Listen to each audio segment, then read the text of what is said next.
Well, we have the perfect guest to kind of help us dissect all of this and what the left can do in being strategic to not just mobilize people, but more importantly, to organize people and get what we need out of our employers, get the concessions we need, better pay, better working conditions. So joining us now is Jane McAlevey. She's an organizer, campaign strategist, and author.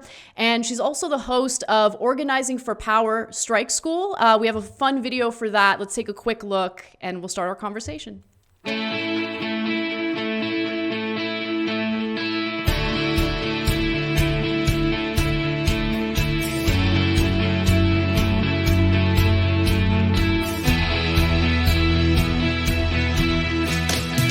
Sarah Nelson, president of the Association of Flight Attendants, and for the past year and a half, I've been elevating the discussion about a general strike.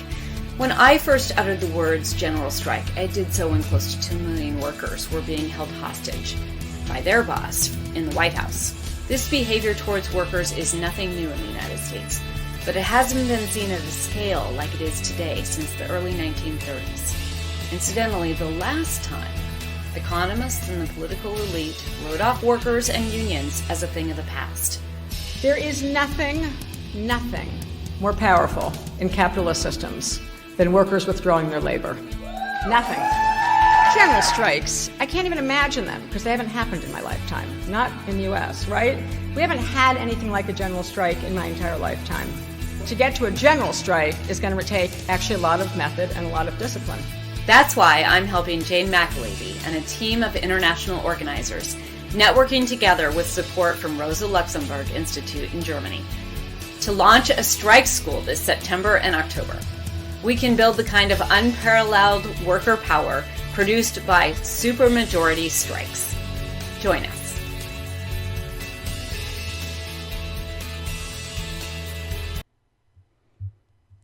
Hey, Jane, nice. So nice to have you on with us. Thank you for taking the time. Nice to be with you. So I want to direct the audience to two books that you've written. I think they're important and very relevant for the conversation we're having today. No Shortcuts, Organizing for Power in the New Gilded Age, and also A Collective Bargain, Unions, Organizing, and the Fight for Democracy. And, you're so comprehensive in your books because you do something important, and I think it's missing from a lot of conversations.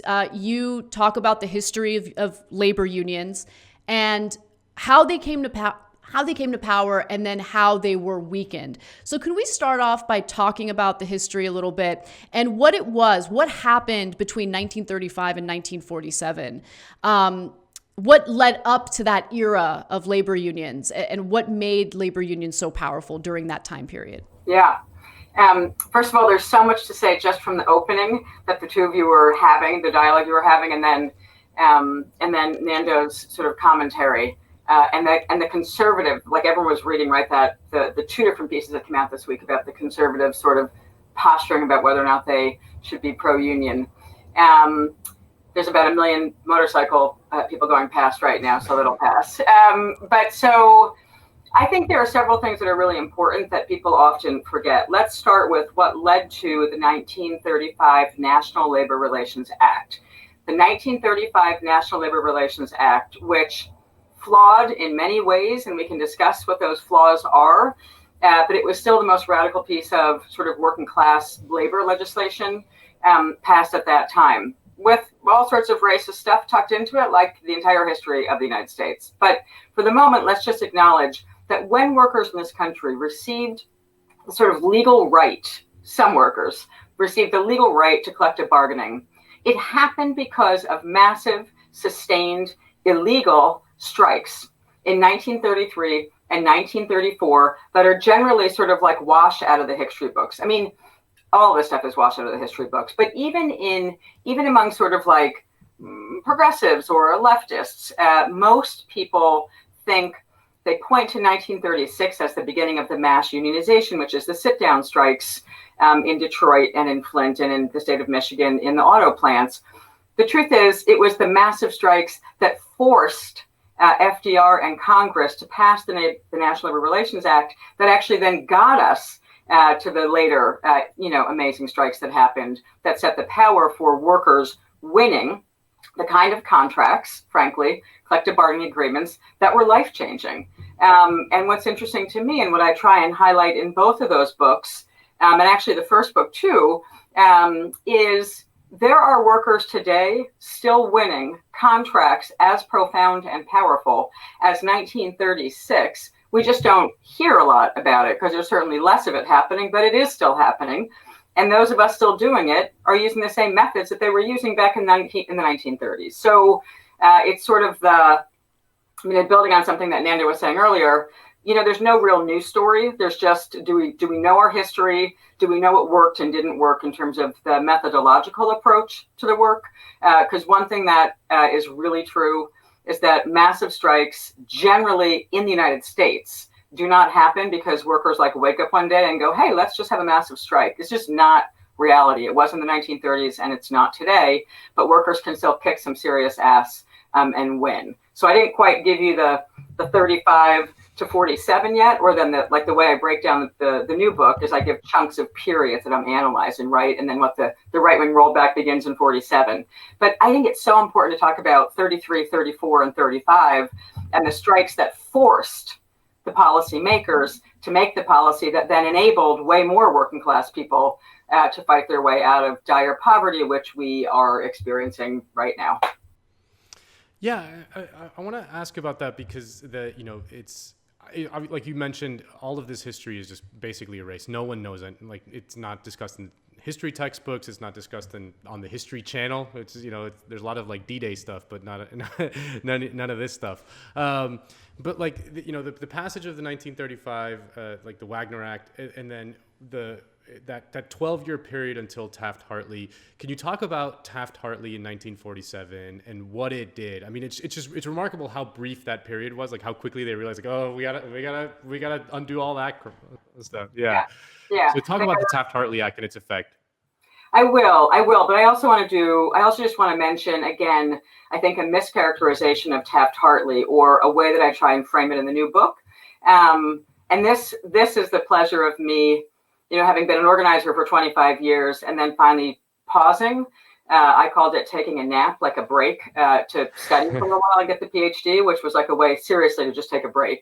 And reading so much history that I had not, that I as a trade union organizer who had won a lot of campaigns, did not even understand. So Taft-Hartley comes along in 1947. Now, what's important, when you go look at all those charts that show income inequality shrinking, income inequality growing, they're endless. They're in my books, but they're all over the web. They're everywhere. So there's just no question that the 12-year period when workers had robust rights to organize, where the employers could not come in and campaign and do the things that they're completely able to do today in sort of unionization campaigns, which are like mini wars, that period led to so much working class power that the structures, that the victories of what was settled in those contracts literally shifted us into a period where income inequality was really radically going down, and it was radically being reduced because the power inequality had changed, right?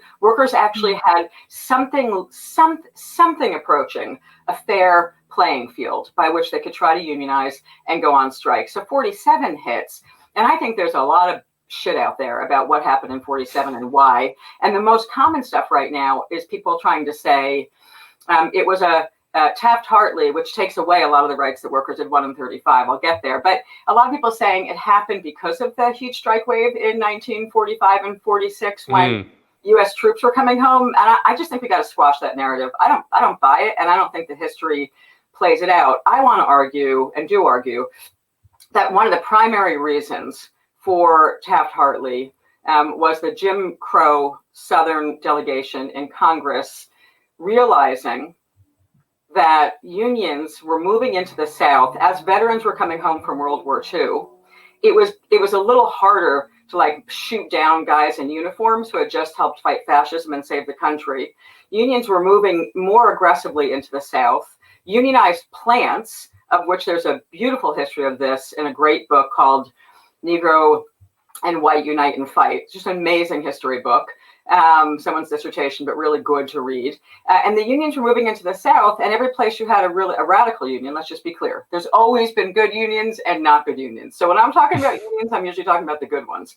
So where the good unions existed, they were creating a non-Jim Crow environment in huge factories in the South.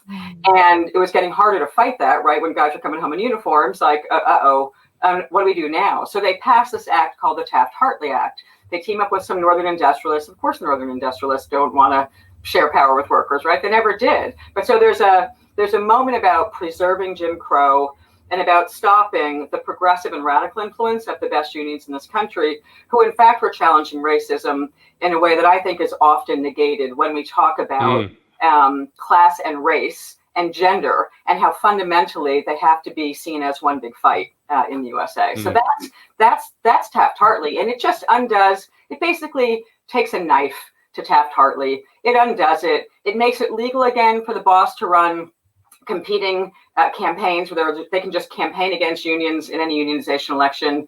It bans solidarity strikes. It makes it. I always say, I frame it in the new book as saying, like, they literally banned human solidarity. Right? I mean, to stop workers from teaming up across gender, race, and class, immigrants, Black folks, back in the 40s, they had to literally find ways to, like, make illegal human solidarity. And that's what Taft-Hartley, in some simplistic terms, really did. And it still takes, though, another, like I say, from 47 until the early 70s, we're still ending income inequality, because that 12-year period of structural power built by the working class in key industrial sectors allowed us to keep winning really good contracts. It's not until, like, what I call the next wave of the assault on workers through unions and attacks on unions through workers begins, which is the rise of the sophisticated union busters, and that's in the early 1970s. So let's fast forward to some of the rhetoric that's used today by Republicans, because I think it is relevant in kind of understanding what their strategies are, but also acknowledging, some of the flaws in the way unions operate today. So, for instance, Republicans always overplay the power of unions, even as unions year by year seem to get weaker. And in your book, you mention a statistic from 2016 that I didn't even realize was as bad. When you break down campaign donations to politicians based on corporate donors and union donations, unions are outmatched 16-1.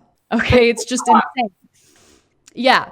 So that's a problem. Money in politics is certainly an issue here. But that being said, unions also gave Hillary Clinton, of all people, who was formerly on the board of Walmart, $100 million in 2016, which, it blows my mind. So could you talk about that a little bit? I can, definitely. But I want to do an illustration, a continued illustration of that, which I was looking at just yesterday, of this imbalance and sort of the rhetoric. Like, some of the semantical or rhetoric we hear a lot, like when the right wing or the corporate right, or frankly neoliberal Democrats, are talking this idea of big labor. They always talk about, like, big labor, and like they have to balance the power of big labor. And as an organizer, it makes me batshit. So here's a really good example. The Wall Street Journal yesterday is doing an article about two key ballot initiatives that are playing out in California, which are super important, if we can breathe, by the way, in time for the election. But anyway, two key ballot initiatives in the state, one of which is about Uber and Lyft, and trying to force them to pay taxes on their employees, because they're actually employees, right? Those companies direct their work.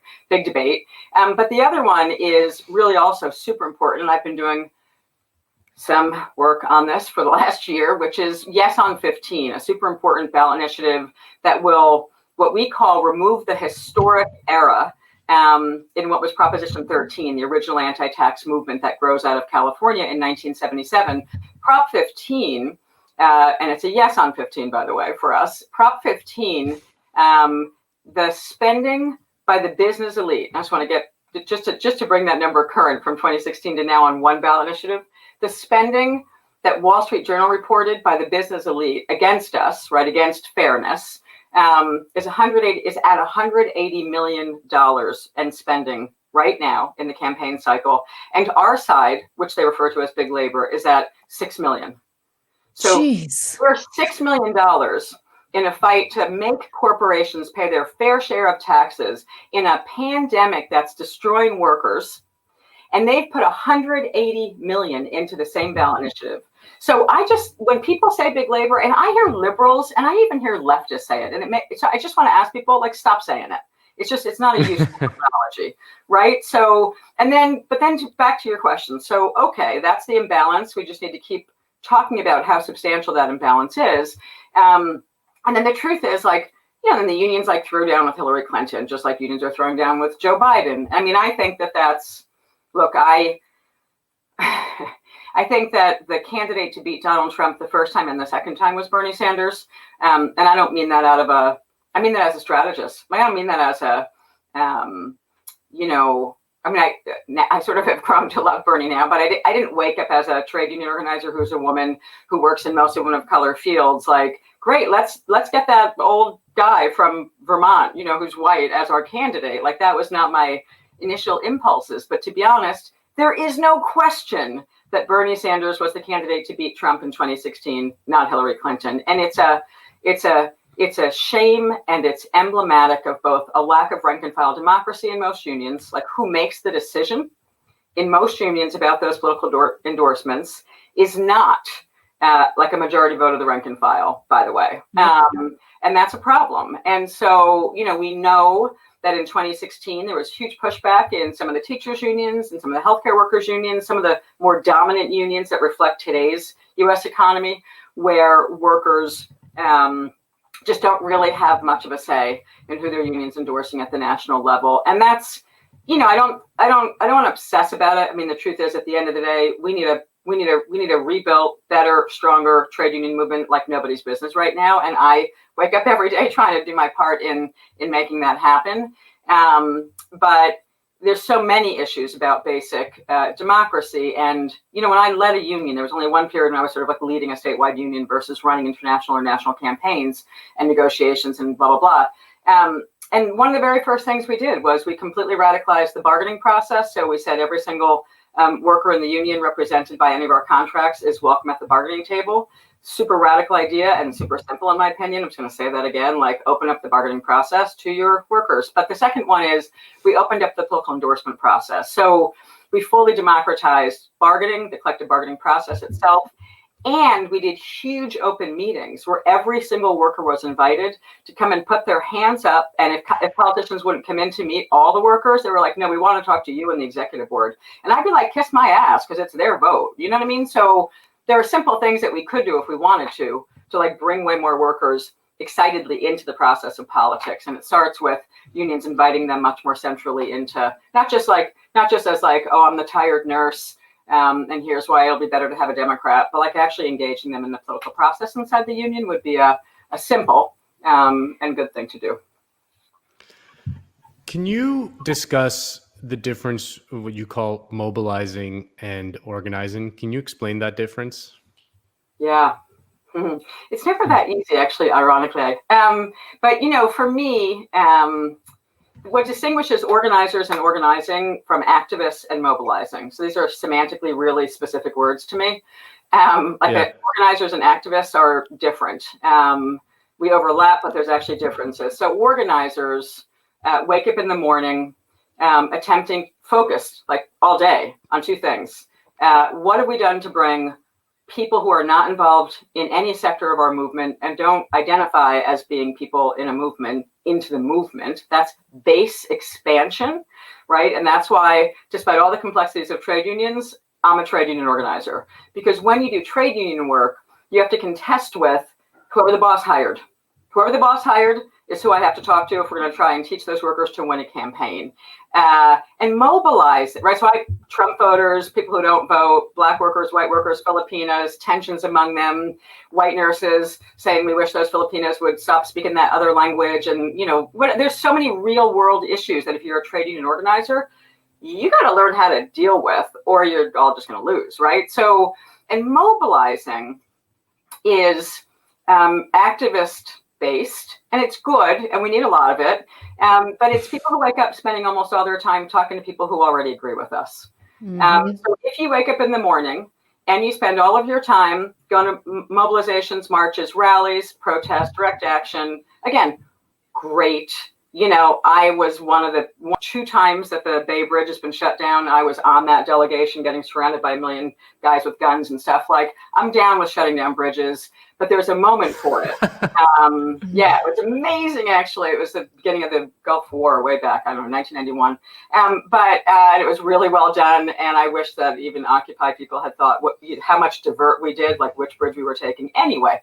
So I love a good direct action, but it's not how I spend most of my time, because we are losing the fight right now and have been losing it for a long time. So most of my time is spent talking to workers who don't want to talk to me, who don't think that they want a union, who think a union is a bad thing because of public narrative around it, and aren't convinced it's good at all, and may even have had a bad experience in a previous workplace in one, right? That's real, by the way. So organizers focus on bringing brand new people who might even think they're on a whole different side of us through a very careful process with a lot of method and discipline, helping them come to see, in the case of a union, actually getting together with their coworkers and forming a union is actually the only way out of the crisis that their family is in. And that's hard to do, and I feel like activist work can be really fun, makes us feel good. I went to the march today. I held up my sign today. But if we didn't bring anyone else into the work today, I'm not that interested. I'm just not. This is the part of the conversation that's all of this is important, but this is what I really want to emphasize, because I think you're absolutely right. I was having a conversation with a friend of mine who's a therapist. She was talking about unresolved trauma and how you got to do the work, right? And the same thing applies when it comes to fundamental change, systemic change in this country, or even just in your workplace, right? You need to do the work, and that requires you to engage in uncomfortable discussions and also to expand your mind and be a little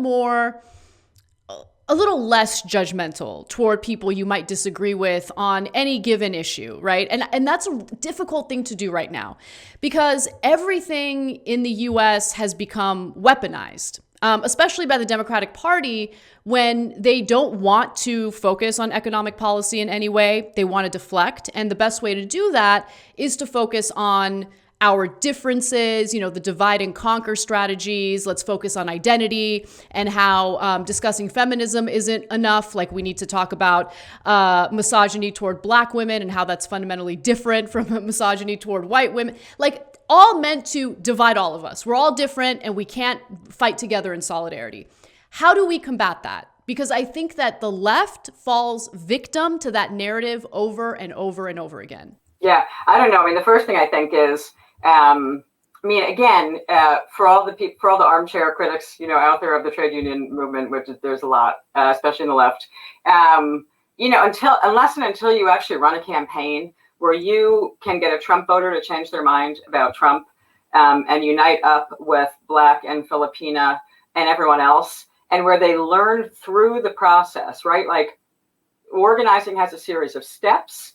There are things we do in a certain order. We create conditions that allow workers to come to their own conclusion that maybe actually the boss has actually maybe been lying about why they can't have a pension. It may actually be a lie. Like, what the left does, and I used to make more fun of it in the old days, sorry, but shoving newspapers in 3-point font at you when you would go to some old left conference. And I'd always be like, Jesus Christ, if this is your strategy, I'm not in your party, because this is insanity. Like, no one's reading 3-point font, no pictures, stuff you're handing out. And now we just do it on social media. We repeat the idea, but get out of it. You know what I mean? It's what's going to work is when you connect with somebody. And I think, Anna, as you said, kind of take them seriously. Why would a woman nurse, so take real life examples in my organizing work, why would a nurse who's been married to a cop, for sake of argument, her whole life, in a pretty white neighborhood, not by the time we got to a difficult discussion about Black Lives Matter, why would that nurse be well positioned unless and until she had a good union? Where would she have had a conversation about that there might be some issues with the structure of the employment that her husband's engaged in? right? Like, who's putting food on the table? And she worries about him going out. Believe me, I am not an apologist whatsoever. I'm like, Black Lives Matter all the way. But as an organizer, I have to hear that nurse who's a leader in her unit and who's going to decide whether or not we win that campaign, because it's a 99 member, there's 99 workers voting in the emergency department of that unit. By the way, emergency department nurses are married to cops and firefighters. That's just who they all see. It's a joke in the trade union movement, and it's real. So, like, you know, where else would she have that conversation if not sitting down with an organizer and having a really hard conversation about her collective interest, and how different the experience is of a different worker who's Black, who we now know she respects. So how do we facilitate these conversations? We think about who's that Black worker she respects who just told me that he and his wife in a house visit that we do, because we don't wait for people to come talk to us, right? We go on the damn doors and go see them. Okay, maybe not right this minute, although kind of still, depending on where we are. But, like, you know, we have to facilitate a dialogue. And so it's not going to work for me to tell her there's something wrong with that position. It's my job to figure out who is it that she can talk to in this campaign, who's a coworker that she respects, who's Black, and who worried that every single time at that point their 17-year-old kid was leaving the house in Philadelphia, they literally wouldn't come home because they were going to be shot, right? Like, that conversation, organizers facilitate that happening so that people start to learn differently. We don't go, boy, that's a really shitty position you have. You know what I mean? Let me tell you actually how things work out there. Like, that's not moving anybody, right? So organizing is about how do you make an individual work plan for thousands and thousands and thousands of workers in a single campaign. I mean, that's why I always say to people, my two favorite words are method and discipline.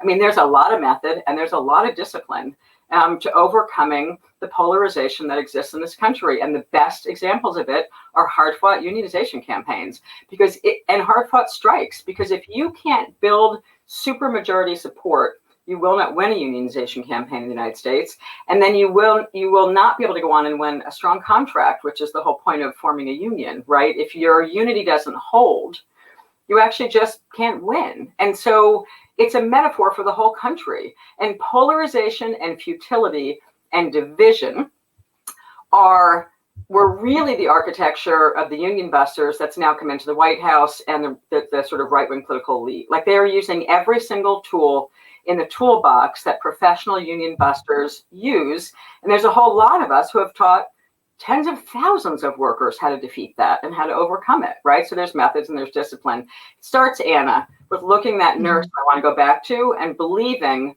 like, not condemning her for why she had that question, right? I didn't condemn her. I was like, she's an amazing person, and we need to figure out what's the right political education process that's going to work today in the campaign. Yeah. No, and expanding on that, can you talk a little bit about structure tests and why structure-based organizing when it comes to strikes? What does that mean? Why is it important to winning? Yeah, it's really important. But also, I want to just before we leave, I want to make sure I come back to sectoral bargaining, something that you were talking about earlier. As Great. Not the panacea that everyone's talking about. But anyway, so structure tests. I mean, it's up to you if you want to show a couple of slides that I sent to Kale. But structure tests is the way that they are crucial in a hard campaign. They're the way that we measure, that's why they're called tests, structure tests. We measure and assess whether or not we're reaching majority and then more than simple majority, and then what we call supermajority support. There's something as simple as a petition, but I do not mean a petition like go online and sign. I don't mean that at all. I mean something that's a simple petition, one sentence long, that workers that at some point in the campaign will say, well, let's pass a petition saying, we demand, personal protective equipment, or we demand the right not to die at work. They're usually really short because workers don't have a lot of time on the job to read them. So you keep it simple, you keep it to the point, you hand it to the people that you believe are what we call the natural leaders or the organic leaders, and you ask them to begin to carry the petition. Maybe you set a deadline. We want to turn around. Let's see if we can get to 55% on this petition over the next 2 weeks. And you actually set a goal. That's an example of a structure test.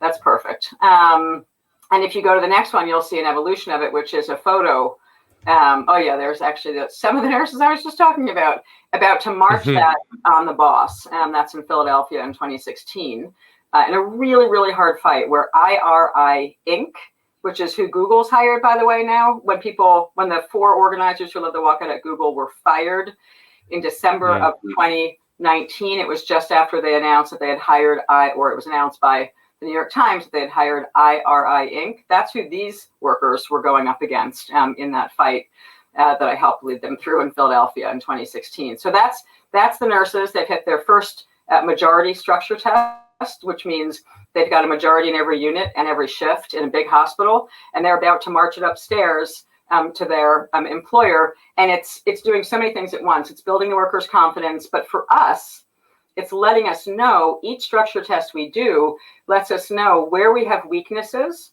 where we're strong. If a unit gets 100% of the signatures, in several days, we've got a rock star leader. She's doing her work. She's building the union. We can move on and focus on a different unit. And if not, then we'll have some place where no one hands back signatures on the petition.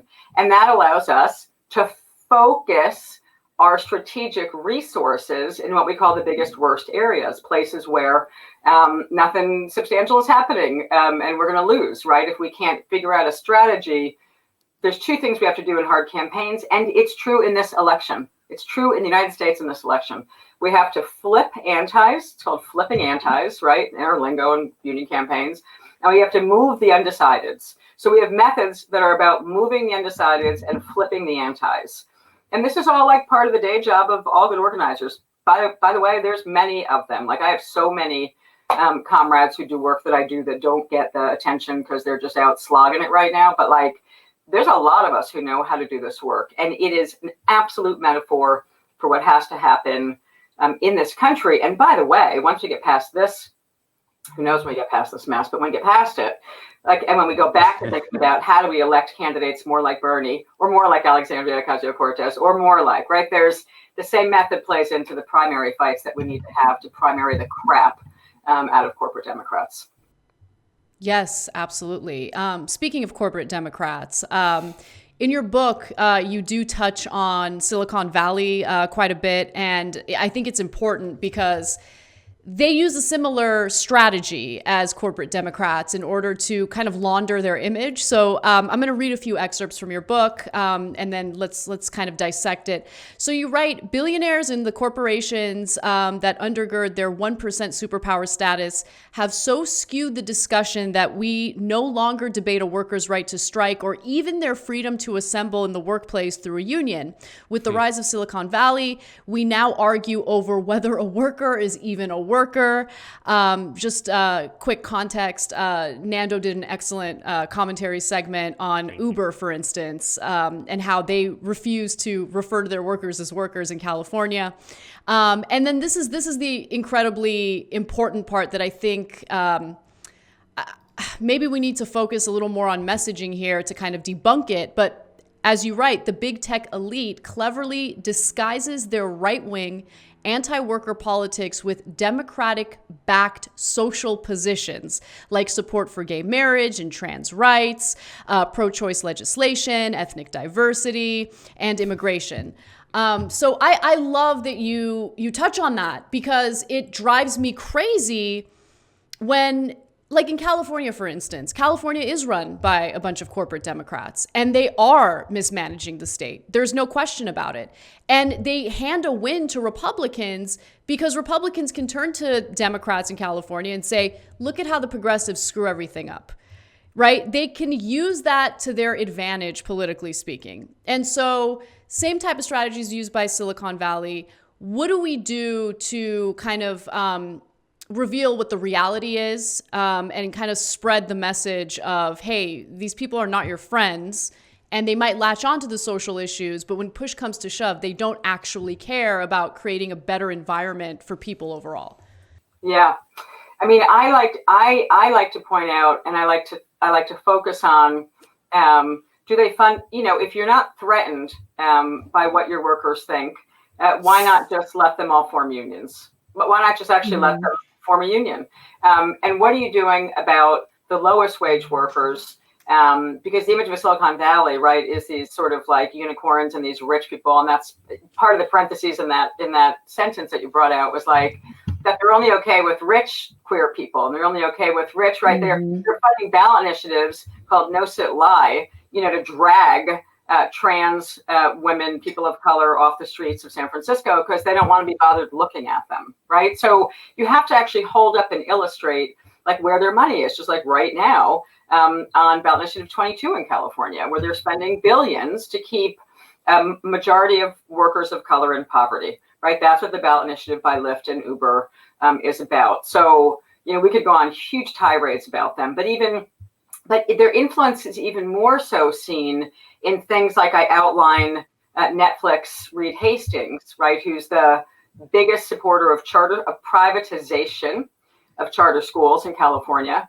and who bankrolled the candidates that have been running to try and take control of the Los Angeles school district and privatize the entire school district, take public taxpayer money and give it to private shareholders that Reed Hastings from Netflix is like the key underwriter of. So how is ending the public school system, flawed as it may be, but flawed mostly from disinvestment, right? And from the tax base intentionally being destroyed, so that public schools have just been slowly disinvested in, to the point where now a charter school can say, look, we have shiny new desks and we actually have ventilation systems that work in a pandemic. And we don't have to take all those problematic, kids who have learning disabilities. So come to our schools right now, right? I mean, they're real actions. And then look at the factories where they're building all their shit, right? Part of what I try and say is, Apple, whose products I will not touch, and it's my own little personal boycott because their image is so cool. And when you live in the Bay Area, people think Apple is so cool. And they had to invent and construct something called suicide nets in the plants in China where the iPhone is built, Jesus. Right? So give me an effing break. You had to create a suicide net that you hang between floors like they're building on the Golden Gate Bridge to stop workers from jumping to their death regularly building the iPhones. Like, what about that feels fuzzy and good while they're making a donation to a campaign for women to have the right, rich women to maintain the right to, pro-choice or whatever it is. I think we have to keep hammering them, keep exposing them as hard and fast as we can, because they are no better than Wall Street. On a good day, they're no better than Wall Street. Yeah, it's funny how all the woke billionaires always love their charter schools. Another thing that has come out, and it's kind of a newer thing out of the Silicon Valley billionaires, is this support for universal basic income. And you write, quote, Silicon Valley faux libertarianism, it lobbies for massive federal tax dollars for research, for example, but muses that big government is not needed, has so taken over the battle of ideas inside the Democratic Party that even the concept of a national minimum wage is being kicked aside for some faux enlightened program called the Guaranteed Basic Income. The GBI is an airy idea that somehow people will be guaranteed an income when their jobs are destroyed by robots. And it's funny because I just mentioned the Orrin Cass case for conservative unions, and one of the points he makes is that if you have kind of these conservative unions in the private sector, you don't need any government regulation because the workers will just collectively bargain for all the stuff that they want. There's no need for government regulation. And it's just kind of a similar thing. Can you explain why you are not on board with the Guaranteed Basic Income? Yeah, I mean, and I should say, because I will get hate mail on Twitter, I'm sure, from people who love it. I can predict who they are already. Look, first of all, it's just the gang. Forgot about them. It's so absurd to think that we don't have the power to win the right to strike as a movement. Like, let me just say, there's a single piece of legislation that needs to be passed in this country that everyone should put all of their fight towards, which is a fundamental constitutional right to strike, right, which they have in France. And by the way, guess what's happening in France right now?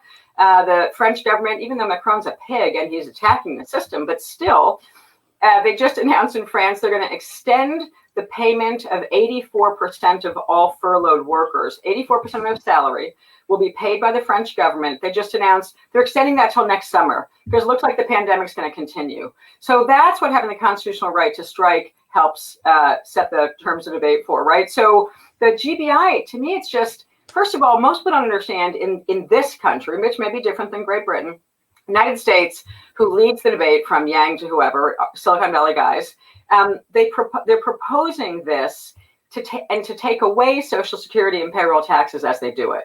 So what they never say out loud is the other parts of their proposal, which is, we're going to give you all $1,000, but in exchange for that, we're basically ending government, and we're not going to have Social Security, and we're not going to have Medicare and Medicaid, let alone universal health care, which, we're going to win sometime soon. They don't explain what that whole package looks like. One, and two, it goes back to structure tests. Like, as a movement strategist, we have to set our sights on fights we can win. We have to have way more yes and no fights. Like, one thing I argue all the time is there aren't enough yes or no. Like, in union organizing, we win or lose. There's no middle. You know what I mean? Like, you're winning or you're losing. And that has to make us better at our work. And a lot of the left isn't engaging in immediate contestations where they win or lose. And so they're not learning the skill that makes it so that you win over time. And we need a lot more hard yes or no wins that people have to learn to do so that they get better at campaigning. And then, like, why don't we campaign for actually meaningful things like the right to strike? I mean, I always say, if we don't have the power to get the national minimum wage above $15 in this country, and we don't have universal health care, could you stop talking about a basic income of $1,000 that is worse than poverty and going to get people absolutely nothing? I mean, it's an absurd discussion. So what we need people to focus on is the constitutional right to strike, or even just a really serious guaranteed right to strike. Because if we could do that, and I am sure those conservatives really do not buy that, like when they say there are things they don't like about unions. I mean, it's always been, in theory, a conservative market-based argument that workers should have the unfettered right to strike. I mean, you could find obscure libertarians all of time who would argue that, because it's a market-based fight, but they ain't never letting that shit happen in this country. Because if we had the unfettered right to strike, that was 1935 to 1947, and workers had a lot of power, and things were really changing, and we were integrating workplaces, and women were getting power and not having to just, choose to be unpaid homemakers. So we need to focus on things that structurally change the power equation, not wages. Like, wages follow power, and we need to keep focused on what, like, the right wing focuses on power all the time. I literally heard Joe Biden say something that is like a joke I make all the time. I always say, like, when the right gets into power, the first thing to do is like structural blows. They immediately start undoing the architecture of key power. And when Democrats get elected, Biden with his mask on a week and a half ago, talking about whatever he is in Wisconsin, and he's like, when we win, we're going to create a commission on day one to look at police accountability. Fuck commissions. I'm so done with commissions. We don't need commissions. You know what has to happen in this country? If I hear one more Democrat talk about creating a commission to study something that we've been studying for 50 years, no, we need the right to have strikes in this country. That's actually what we need, and a lot of this could get fixed. Not a lot, a lot of it, but like really focus on strikes, give working class people power, and then we win higher wages. You know what I mean? Then we set a higher floor for everybody. That's what we did in the 30s and 40s.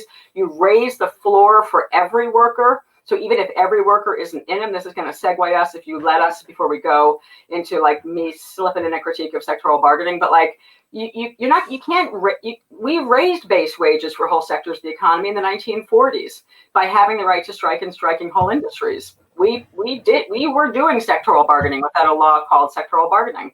The law they want to put forward, by the way, and all the left, discussions now, where the conservatives and the liberals and the labor movement line up, is going to take away more individual rights from workers to have a say over their contracts.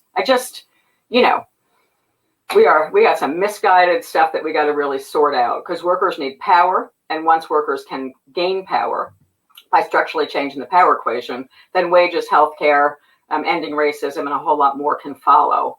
But powerless solutions, like, let's just give them all $1,000, like we're a charity, ain't what workers need.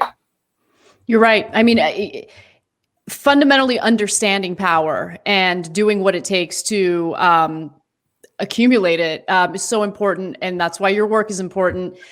Jane, this was such an important conversation. I'm so glad that you took the time. And I know that we kept you for a while, but if you have time, would you like to stay with us for our SALT segment?